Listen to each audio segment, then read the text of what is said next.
You are in the Warriors Huddle with me, Bram. No MT, but with me per usual, my master of all things video and sound, Maxime. How's it going? Rejoining us. After way too long, I'm fired up to announce a noted sports author with bylines at The Ringer, The Herald, Real GM, and Fansided, the former Warriors beat writer for the Bay Area News Group, the current host of the Locked On Heat, Locked On NBA, and Real GM podcast, our What Jimmy Did in Miami expert, and the person I've just been dying to tell a weird food interaction my wife had at a playoff game story so I could get his opinion on it, Mr. Wes Goldberg. What's going on, Wes? What's going on, guys? Some fun playoff basketball. You're catching us at a hard time, Wes. Fuck. Warriors are down 3-1. I just hate saying the phrase 3-1 for very obvious reasons. You know, like maybe things will get flipped now. But shit, let's get Maxime's take. How are you doing, man? How are you feeling as we start this recording?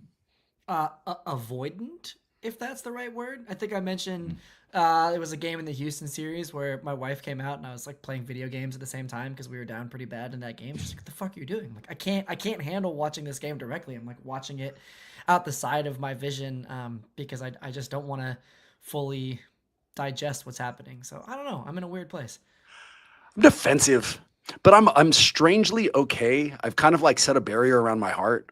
So this off season, or I guess this playoff run, I've had this new move where if I'm watching with my daughter and my wife, I will pause it out of disgust and throw the controller if the Warriors are losing, and then sit there long enough for both of them to look at me like, "What the fuck is wrong with you?" And I go over and press play.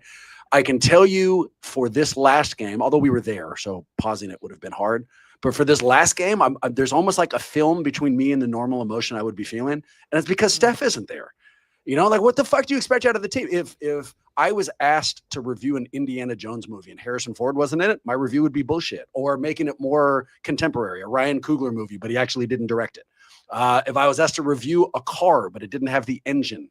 If I had to give an opinion about ramen, but there was no fucking noodles in it, it wouldn't mean shit. That's this team without Steph. You know, since 2012, dude, everything, their roster, their offensive philosophy, their defensive philosophy, player decisions, the every single thing has revolved around a single player. That player isn't here. So the fact that we're down 3-1 sucks, but it's not the same kind of sucks it would feel if we were just getting beaten full squad, you know? So I'm pissy. I threw a bunch of temper tantrums on my walk to the ferry yesterday, but not the kind of pissy I normally would be. Do you have any more of those analogies? Because I was enjoying that. I really appreciate it. No, I had a bunch that didn't work. So like, as you can tell, dude, I'm reading from the notes here. And like the list was really long up front. And then when we started getting ready to do the pod, I was reading them out loud before your intro. I was like, oh my God, these don't make sense. So no, I will go ahead and not give you any of those. Instead, here, I'll give you an off the court report. So again, was there last night. My off the court report was watching Steph, and he's all of us. That first half, he was involved. Everything he could do with the players. Like every time there was a timeout, he's in the huddle. When people were coming off the floor, he's checking in with them. He's going down and talking to people on the bench. He was as involved as possible. And then the third quarter happens and the fourth quarter happens, and he still cares for every, obvious reasons, but he starts divorcing himself. You know, he started kind of being more pissy, wasn't participating as much as he was. And I saw that in the crowd. You know, we were standing up doing everything we could for the first two quarters. And then at the end of that 17-0 run, we're still involved, but like, we've been punched in the stomach, dude. We all of us were kind of feeling the frustration that Steph was feeling, and you saw it play out last night. What's misery loves company, Wes? What's the vibe in Miami? Tell me that everyone's super upset and they're still fucking missing Jimmy. I mean, give me something here. No, I mean, after Jimmy Butler's egg laying last night, a little bit of celebratory things happening in Miami, but I don't have to bother you with you that. Motherfucker. It is a total bummer. The Steph Curry was essentially a non-contact injury. Jason Tatum last night, non-contact injury, essentially. Man, it's just... Can we just get it to less than 82 games, please? And do we have to do it 24 hours rest for all these players or 48 hours rest for all these players? Can we spread this stuff out a little bit more? I don't know how much more evidence we need that the strain on NBA players is way more than what it used to be in the 70s, 80s, and 90s. Look, take Steph Curry, for example. He runs, 3 miles a game? Nobody did that. Mm-hmm. Nobody did that. You go watch an old 80s basketball game. They're all standing in the corner watching Larry Bird do whatever Larry Bird did, or Magic Johnson do whatever Magic, and they just stand around and watch him do it. And that was basketball. Even defense, you're not moving around as much. What the wear and tear on these guys' body, and then for the NBA to go in the playoffs and say, okay, now we're just going to crank the physicality up to 11 without any type of warning. They are putting these players in such dangerous positions to the point where we're not even getting the injuries. They're always unfortunate, right? The Jimmy Butler injury where, freak accident, guy slides under him and he lands on his. But that would happen anyway, no matter what era we're talking about, or no matter whatever any kind of game we're talking about. But for these non-contact injuries to these superstars, to an insane level athlete like Steph, regardless of his age, for a hamstring injury, something he's never had in his life, for Tatum, peak physical condition at 26 years old, for him to just go down like that, it's absolutely insane. And the NBA, I don't care, the 82 games, all the money, the ticket revenue, whatever, it's better for the sport if there's fewer games because your players won't get hurt in the playoffs. The fact that we were in the beginning of the second round of the playoffs, and the best part to me about the Jimmy Butler trade is it elevated the Warriors back to a playoff team. For sure. Not like a wobbly, maybe we can get out of the play-in.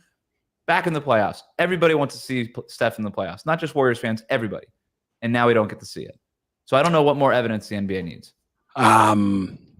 Two incredible moves by you. First, a compliment as a podcaster. Maxime, I try to trap Wes into a tell me that Miami's super sad. And he just reflects it right back in my face. Fuck you, we're celebrating that Jimmy had a bad game. So just nicely played by him. And then that take is gold. And I'll take it another step further. What common knowledge, what people will suggest is that the reason the owners don't want to go to a less than 82 game setting is money out of their pocket. All the concessions that they sell, the TV money, all of that. Well, having stars get hurt in the playoffs and then having playoff series without those stars, you're going to cost yourself way more money. That like if you have a casual fan who happens to tune in to Boston's next series if they move on, or this series watching the Warriors without Steph, the chances of them being as excited to then become an NBA fan are way less. You're losing the marquee members of this league. So I think that's a great take. I've got a ton. There's also one more point to that. I'm sorry. Sure. The players union also. It's not just the owners, but the Players Association also pushes back on 82 games.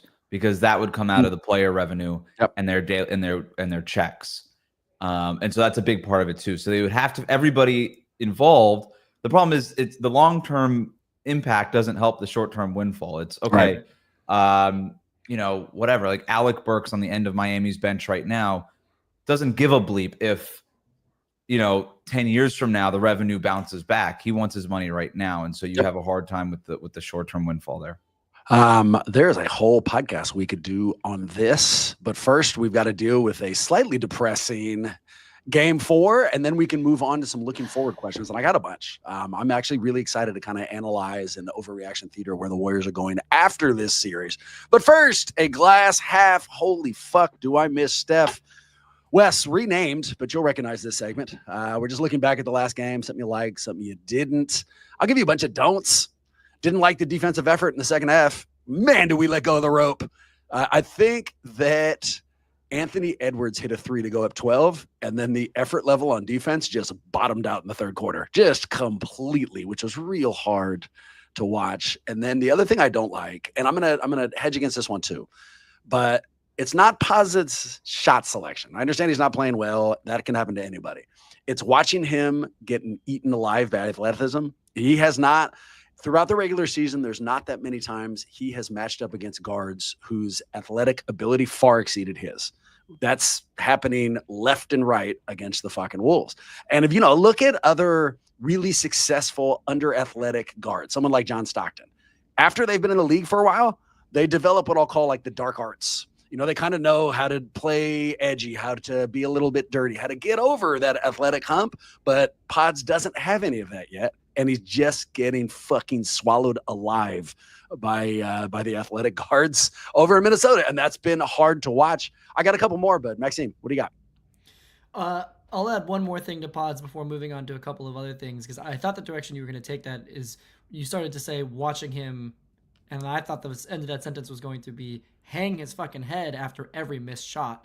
There's something really tough about seeing a guy be in his own head. And I don't blame him. I would be too. But I'm also not an NBA player. I'm also not somebody that was lauded for coming from a disciplined military school background. This is exactly the type of person that should be able to have the mental fortitude to not get in his head about it. And you see, there's now cuts of him going into timeout after missing a shot, and everybody is trying to give him a little bit of motivation to pick his head back up. But it's brutal. I mean, it's after every single possession. And look, it sucks. His shot selection is both really rough and also not going in. And that's a pretty rough. He's getting played off the floor, right? He's playing himself off the floor. But that's really, really tough. When we talked about earlier in the season, saying we're going to need Pods, we're going to need Moody, we're going to need one of these guys to add points, especially when Steph isn't in there. So that's I definitely don't like a lot of what I'm seeing, and I also don't like, because I like Pods, right? I think when he's at his best, he's a spark plug, he's taking charges, he's doing all the little things, and then the shots are falling. He has been a pest on defense at times in this series and also throughout the regular season. So there is an upside to him, and it's clear that Steve Kerr trusts him, which means that he's able to play within the flow of our offense and be an impact player on both ends of the floor, which makes me hate how the fan base turns on him. And it's not everybody, right? But there's a vocal minority of the fan base. It's like, oh, look at this guy, like, get him off the team, right? Same thing with Kuminga. That was also pretty rough. I feel like Kuminga came out and had a really nice game. But Wes, I've made the comparison before that, like, we're making a 5-course meal with Steph Curry, and then Kuminga comes out there and he's like, I just make steaks, and I make a really fucking good steak, but that's all I do. And it's like, okay, well, when we don't have Steph, like, go ahead, cook up some steaks, But I'm still seeing things from Kuminga that are like, like, when you're really needing to push, when you're outside the flow of what you do, it's not really falling for you either. It's just hard to see our team kind of fracturing at the seams. And then the last thing I'll say is there's I think been a lot of discontent with how Jimmy Butler has been playing in this series, how he played last night. Bram, you mentioned it. I saw you tweet out, it's like, go ahead and take that that layup when you're real close to the basket. That stuff is hard to watch. It is very Ben Simmons-esque, kind of Yips-esque. I think he deserves a little bit more benefit of the doubt than we're giving him as a fan base overall. Like, that was a pretty nasty fall onto his tailbone. I'm not surprised. I would not be surprised to learn that he was in discomfort throughout this whole series after the fact. He's not the type of person to trumpet that while the series is actually going on. But, I think we're playing pretty hobbled here, which goes back to Wes's point about the 82-game schedule and the way we were being played physically. But there are so many things working against us right now that, I'm not surprised that we're down 3-1 in the series at this point. Everything's fucking shifted. Pods is a bit player, but he's asked to be played a large role. Take like Indiana Jones. Take any of those like small characters that we didn't give a fuck about. If you made them the main character, they'd be dog shit. This is all supposed to be revolved around Steph. Everybody's put into a different position. I mean, Jimmy's biggest contribution was to be able to take advantage of the spacing that Steph creates. There's no fucking spacing. Also, the people who are taking all these shots at Jimmy because he's not doing anything in the last game, and I understand 9 shots. The game before, he took 26 fucking shots. That's the last game. We're not talking about like regular season. That's 2 games ago. So, I mean, I also understand this is in the playoffs. It's all microcosms. You react like everything has changed in one game. So I get it, but we gotta have a little bit of a larger view on this. Last thing I didn't like, and then the questions to you, Wes. The officiating. Look, I'm not breaking any new fucking ground. Every team who loses a playoff game blames the officials. But if nothing else, that bullshit flop by Julius Randle that was called an offensive foul on Buddy Hield, it was the final straw. I felt it sitting in the arena. It took the air out of us. And Buddy in his own way was all demonstrative about asking for a replay, but they just couldn't get it done in the time limit they had. All right, look, enough about this last game. Looking forward. All right. So Wes, these are golden questions, but what I got was a shit ton of emails panicking. What are we doing paying this guy this? What's going to happen next year with this dude? All of these questions that aren't about now, that are about looking forward. So I like that idea. Okay. Instead of asking their questions, here's what I've done. I've pulled a bunch of players. I've pulled their contracts. And let's acknowledge overreaction theater. That's all this is. We're looking at this last season, but if you want to be influenced by these last couple games, you can do that too. Give you the name, give you the contract. You're going to tell me if you'd be happy paying that player that number the next year. Quick caveat, could get sad, could get a little depresso. So I've also added some other questions between players to make sure that we're enjoying this. Our first player, Podziemski, all right? Podziemski has not played super well this series. Has had some moments during the postseason. Certainly had a pretty good regular season. But right now, Wes, as you can imagine, he is the subject of just shit fire. If we turned on 95.7 the game right now, we would have to wait less than 2 minutes before somebody called and was like, what the hell is wrong with Pods? Last night during the game, Erica, who towards the end of his career decided she didn't like David Lee anymore because he shot too much. I have no idea why. But she started going like, who is that player I didn't like? And I'm deep in depression. You know, I was like, I don't know, dude. David Lee. She goes, yeah, David Lee. Pods is just like David Lee. Like she started hating him too. Okay. So there's frustration on Podziemski. Next year, he's still on his rookie deal. He is going to make $5.6 million. $5.6 million. Not a lot of money. Do you gentlemen think that Podziemski is worth $5.6 million next year? Yeah. Yeah. He's the 19th pick in the draft. He's 22 years old, rookie scale contract. That's what those guys make. It is unfortunate. It's so funny listening to you guys talk about Jimmy Butler and how when he plays that way, it puts way more of a burden on other players who should have to be playing the Harrison Ford role when they're just snakes in the movie or whatever. And it's the exact freaking conversation we've been having in Miami with Jimmy Butler for 2 years now before the trade. It was when he doesn't show up, Tyler Hero is asked to be this guy who he's clearly not. And then the fan base turns on Tyler Hero. Or Bam is asked to be this guy who he's not. And then the fan base turns on Bam. And I'm not saying I want Jimmy to be that, to be clear. I'm saying that Jimmy came here to not be that. He came here to be Robin. And now, right. You know, and now with the Steph, everything emanates from the Steph injury, 100%. But in one game, you would think he would take more than 9 shots. And I do understand. I don't want to do the whole Jimmy Butler thing, but because I'm sure we'll do it in a second. Up. Yeah, it's coming up. So, he'll be the last player. But with Pods, it's fine. He's the 19th pick in the draft. Fans get so crazy about this stuff. The fact that Pods even had one good year as the 19th pick in the draft is exceeding expectations for the 19th pick in the draft. So trade bait perhaps this offseason, but if he's making $5 million next year, no big deal. Whoa, definitely not trade bait. I don't know if you heard Joe Laco's. He's a future All-Star. He's definitely not. Yeah, I was kind of thinking about that, and I'm like, would he say that again? Here, really, the reason people are angry at Pods has nothing to do with Pods or his contract. I mean, that's why I point out the $5.6 million. People forget that. We forget that he's a rookie, and we're not giving him a goddamn thing. What people are angry about are the minutes he gets.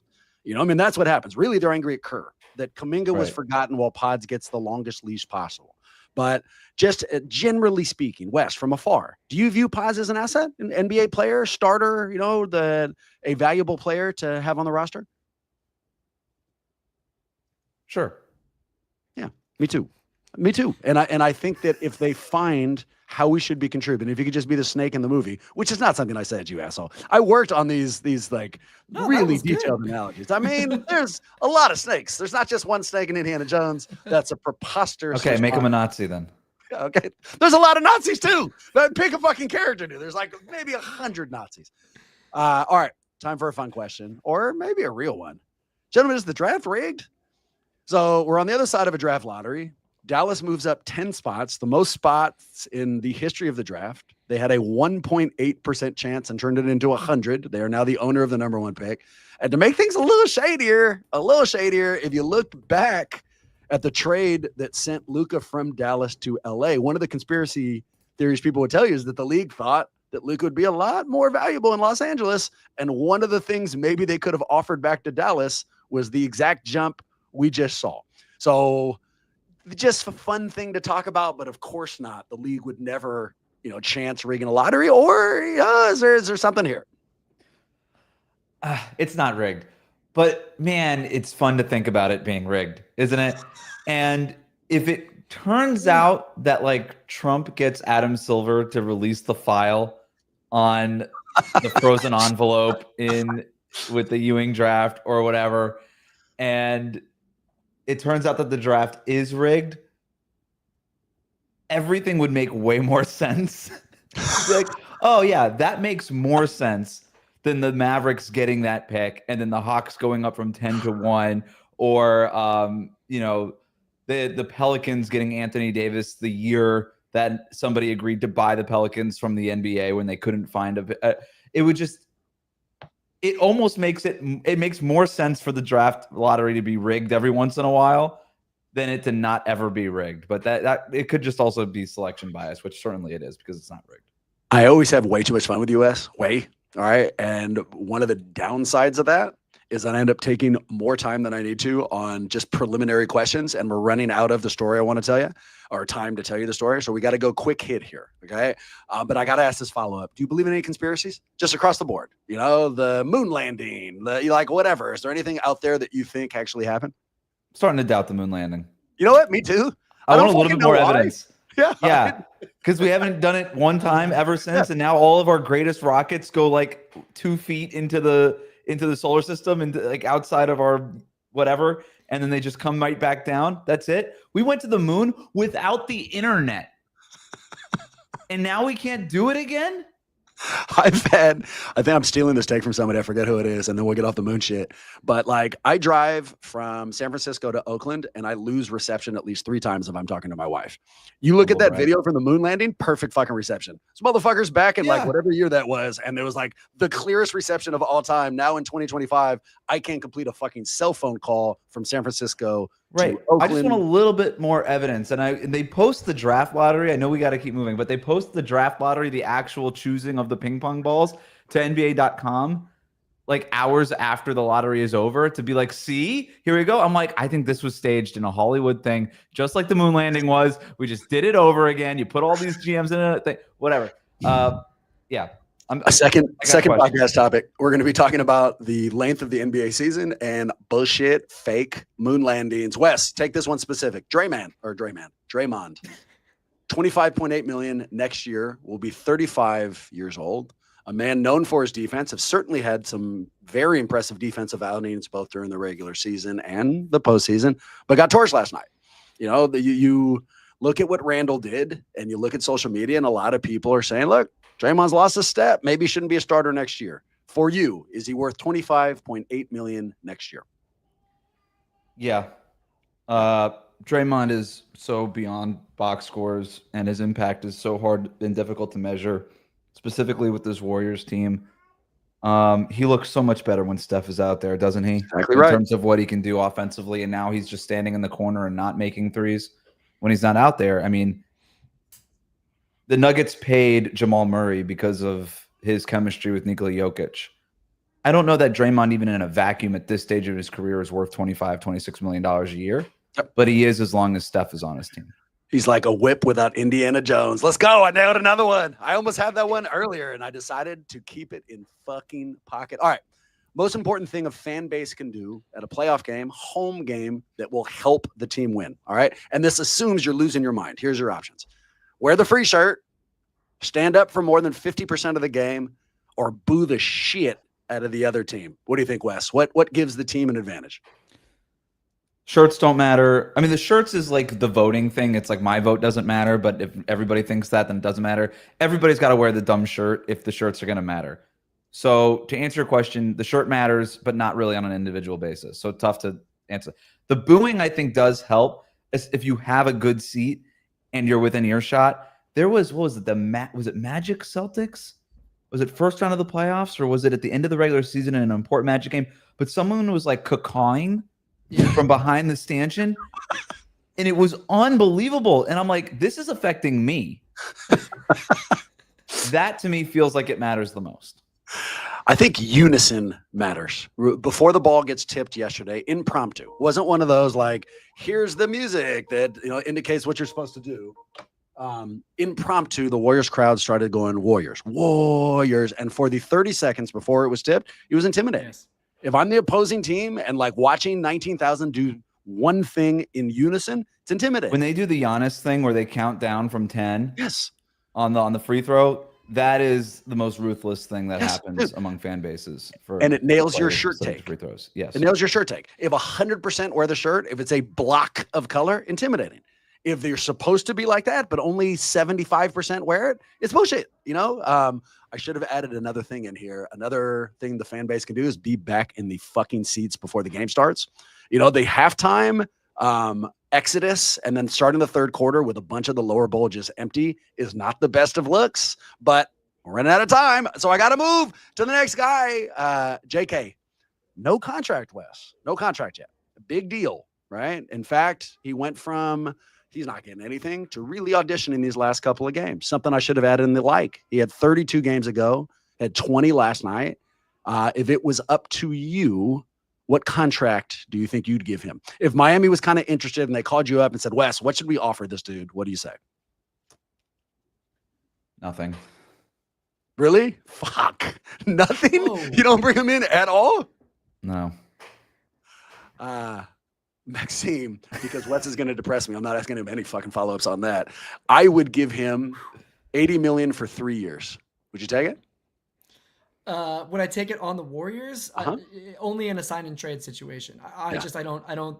As I said a million times now, he just doesn't fit with what Steph is doing. The Steph, Jimmy, Draymond pairing are lined up from a contractual perspective in a way that's like, that's where we're putting our eggs. Man, I I think wish the writing's on somebody the that wall. worked for the Bay Area News Group would have written that before they drafted Jonathan Kuminga. It's weird. It's weird. If JK could come back and be like, look, dude, I'm in. I know what happened before, but I've moved on. I'm not worried about it at all. And we had him. I would give him the 80 for 3, but I think that they have completely destroyed him mentally.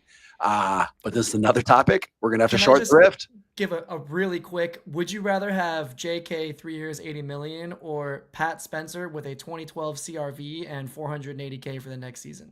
JK, That's hypothetical, right? JK 100 times out of 100. And Pat shout out to Spencer, the dude. baby, let's go. Shout out to the dude sitting behind me last night who kept screaming rugby every time that fucking Get the that sport wrong. I was like, what the fuck, dude? And he kept telling the person sitting next to him, who I imagine they're on a day, is like, just so you know, this guy won a really big award in rugby. I was like, bullshit. Like, what are you talking about? I was super frustrated and wanted to fucking make eye contact with, but just was what it was. You know, I digress. Last player, and it's got to be hella fast because I got to get you this question, man. Jimmy Butler, $56 million next year, Wes. $56 million at the age of 37. People are questioning it now because he had 14 last night on 9 attempts. But I also remind everybody, 33 the day previous, you know, and almost will this to a win. What do you think? 56 million, 37 years old, worth it or not? No, but that's not the point. The point was just to elevate the team in the near term. Everybody knew, got to pay Jimmy so that he's happy. This is going to be a tough pill to swallow as he ages. And it's a similar analysis to what you just told us about Draymond. In a vacuum, you know, if I'm drafting a fantasy team and it's going to cost me $56 million against my salary cap, nope, too much.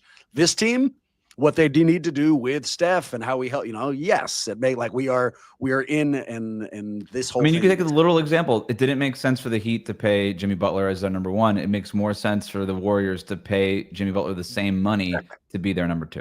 Exactly right. To our story. All right. And we got 3 fucking minutes. So I'm going to go super fast. Second half. Everybody's kind of depressed. Erica disappears, comes in with a giant bowl of donuts. She's gone into the concession stand, bought donuts. I didn't even know they sold donuts there. We have maybe 15 to 20 of them. Eat 2. They are terrible. They are super dense. They suck the moisture right out of your mouth so badly that like we're done after 2 or 3 of them. And Erica now asks me, is it cool to offer these to the people in our row? And I'm like, fuck no. I've been to 10,000 games. No one's ever offered me food. Like, that's not a thing. You do not do that. She immediately ignored me and offered them to everybody. People to the right, people to the left, people behind us, people in front of us. Rugby guy? Say that again? Oh, Rugby yeah. Rugby guy was about them. He made He was like, really, he was like, I love churros. Yeah, hell yeah, and told his wife. Just so you know, Pat Spencer loves churros.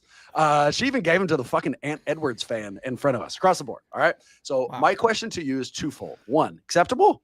Is it okay to offer food, you know, to neighbors at a sporting event? And 2, if it was offered to you, would you have taken it? So, my grandma, rest in peace, when my parents got new neighbors and the neighbors came over and tried to be friends, so they would bake cookies and bring them to my parents. My grandma was living with my parents, and my mom would accept the cookies and say thank you very much, and then she would lay them on the counter, and my grandma would come to the kitchen, grab the cookies, and throw them in the garbage. She was like, I don't know them, I don't trust them, and I don't know where these cookies came from. And she almost lived to 100 years old. So I'll take her. I'll try.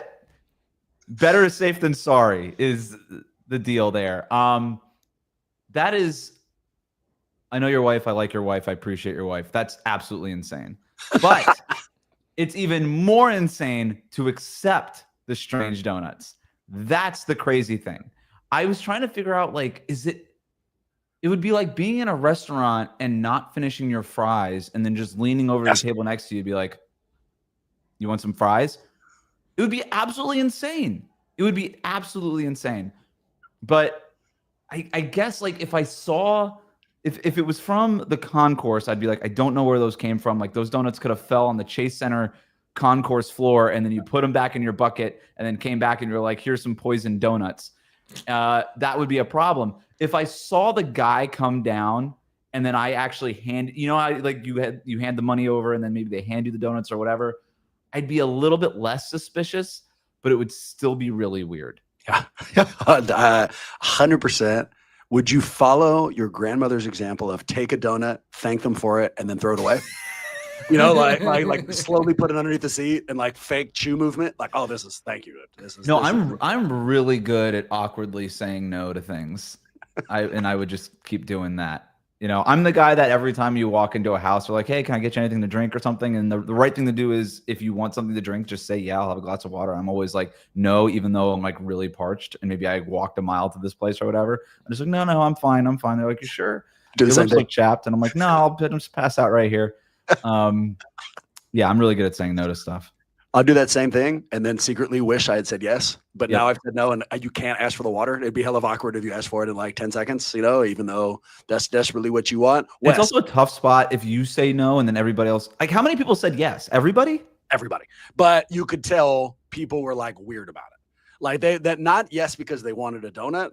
Yes, because like they felt like we were being nice and now they had to reciprocate. Right. Kind of and if the first person says yes, then it kind of starts a chain reaction where everybody, because you can be like, yeah. And you can't just be like, fuck off. No. This one lady, before she took it, said, oh, we've gotten those and they're not very good. And then still took one and then confirmed, yes, they're not very good. It's like, what the fuck you want me to tell you? Them?